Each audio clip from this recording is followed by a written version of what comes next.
A Ukrainian Mavic drone captures the movement of a Russian IFV heading towards recently reclaimed positions in the Kursk region. The situation is also being monitored on the screens at the command post.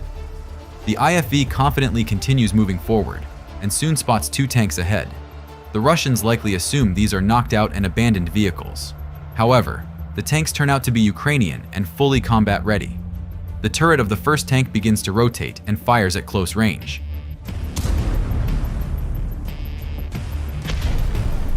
After the hit, the smoke begins to clear, revealing the shocked crew members scattering in different directions. One of them runs towards the tree line, while the others, panicking, dash into the open field. Later, Ukrainian forces took them captive. Meanwhile, the second tank fires, finishing off the abandoned vehicle.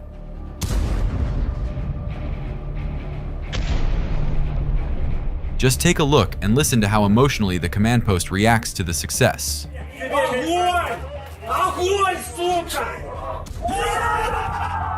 And now, take a look at another unusual situation in the Kursk region.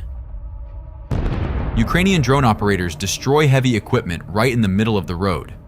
Look, the vehicle has almost completely blocked the path and continues to detonate. Shortly after, the movement of an armored vehicle is detected. The crew realizes that a Ukrainian kamikaze drone is hunting them. They quickly begin reversing and stop between a pile of charred metal that was once a vehicle and an APC, which had nearly flipped over and gotten stuck on the roadside. Look, you can clearly see how 4 Russian soldiers quickly abandon the vehicle and flee from the open area to the greenery near the road. The kamikaze drone strikes the abandoned armored vehicle, igniting a fire. Furthermore, something unexpected occurs. The flames begin to spread to the APC that is sitting on the roadside.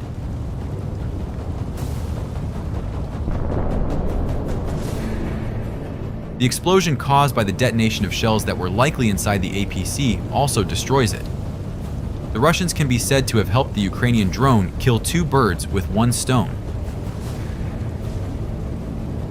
It's almost 6 in the morning, and this car, filled with Russian assault troops, is moving across an open field, navigating through craters left by artillery shells. They are heading toward Ukrainian positions located here, and are also setting up defenses in the partially intact structures. But look at the field. They're undeterred by the fact that it's most likely mined and under the fire control of artillery, which is now beginning to target them. The shells explode nearby but miss their target. The vehicle was almost at its destination when an anti-tank mine suddenly shattered all of the Russians' plans.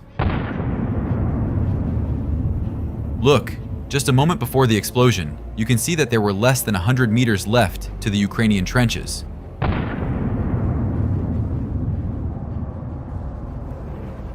Ten minutes later, another car was spotted attempting to pass nearby via a different route, but heading toward the same target. The drone operator closely monitors it. Inside the vehicle are 6 stormtroopers. Note that the car is missing its doors, as they deliberately removed them to exit the vehicle quickly in case of danger. To test their ability to react swiftly to threats, a kamikaze drone is deployed. Some of them failed the test, while the rest took cover in a nearby bunker. Another drone continued to carry out its mission.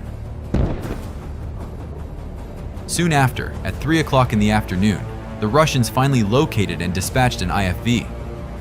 However, this was no longer a surprise, and the Ukrainian forces deployed a drone that struck the vehicle.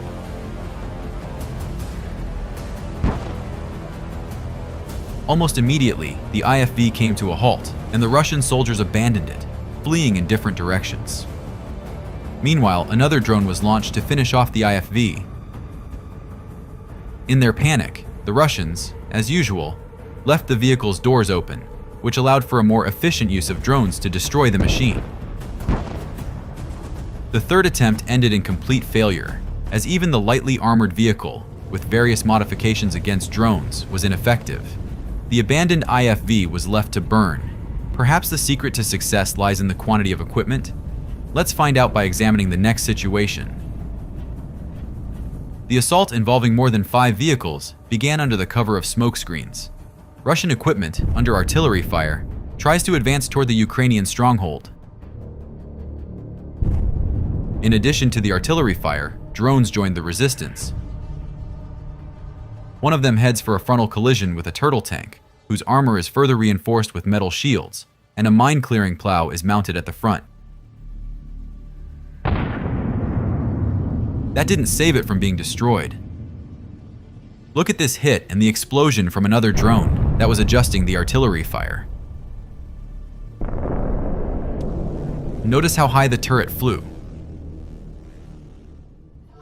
The column began to stretch out and scatter in different directions. The destroyed equipment stands motionless. A kamikaze drone catches up to another IFV. Look from another angle. Direct hit. A fire breaks out, forcing the vehicle to stop. This vehicle had surged ahead and managed to advance further, but artillery was targeting it.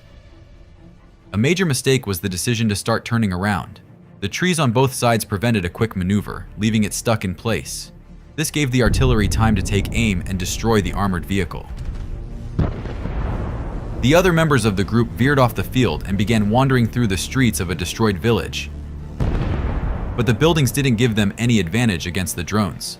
The rest were stopped by kamikaze drones near the railway and on the outskirts. The offensive failed, and the damaged and abandoned equipment was left for drone operators to hone their skills, as they began dropping explosives into vulnerable spots and open hatches. This enraged the Russians, and later that night, they attempted to target Ukrainian positions with a BM-21 MLRS, fully loaded with 122mm rockets. After such an explosion, it can be said that nothing remains of the vehicle. Additionally, an IFV was already heading towards Ukrainian positions to deploy infantry immediately after the bombardment. The first drone delivers a strike. The second drone completely and irreversibly destroys the vehicle, thwarting the Russians' plans.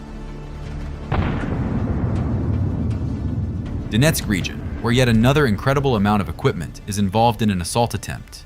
The first APC is blown up by an anti-tank mine. Another APC almost reached its target, driving up close to the Ukrainian trenches. However, it too was met with a hidden mine. The explosion triggers an immediate detonation that utterly destroys the vehicle. From the other flank, a tank with a mine plow breaks through the tree line, charred from shelling. These three vehicles have fared worse. However, after hitting a few mines, the plow of the tank can't take it anymore, and on the next mine, the tank itself is blown to pieces. The advance continues, but it is completely thwarted by preset mines. Just look at the trouble this tank has gotten itself into. The remaining group started retreating, with the infantry scattering into the nearby greenery. One of the retreating tanks had the worst luck. Just look at the dense minefield it encountered. There were as many as 5 explosions. Ukrainian forces are not only repelling Russian assaults involving various amounts of equipment. An important task is the destruction of logistics and different types of weaponry being used behind the front lines. The Russians brought a truck loaded with shells, intended for the nearby 2 S-7 self-propelled artillery system. However, HIMARS disrupted their logistical efforts.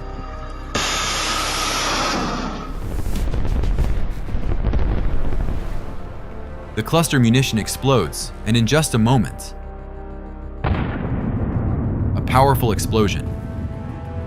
As a result, the ammunition truck was literally vaporized, and the artillery system sustained significant damage, making it unlikely to perform its functions in the near future.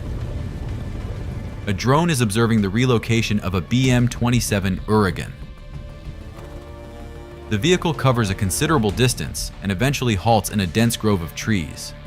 Perhaps the camouflage would have worked in a different scenario, but not this time. The same fate befell a radar station that the Russians had positioned near the ruins of a destroyed building.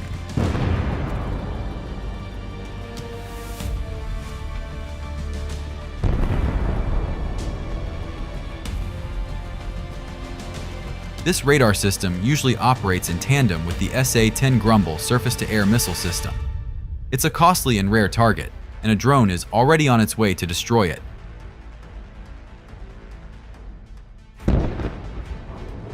Negligence in camouflage has played a cruel trick on the equipment. Nearby, several 122mm M1963 howitzers were spotted. The first one was destroyed. The second is located near industrial buildings. A precise strike, and the target is hit. Not only stationary targets are being destroyed, such as this SA-11 Gadfly surface-to-air missile system. When the equipment is on the move, the task becomes more complex, but skilled Ukrainian drone operators never back down from a challenge. Feel free to like the video if you enjoy watching how skillfully Russian military equipment is being taken out.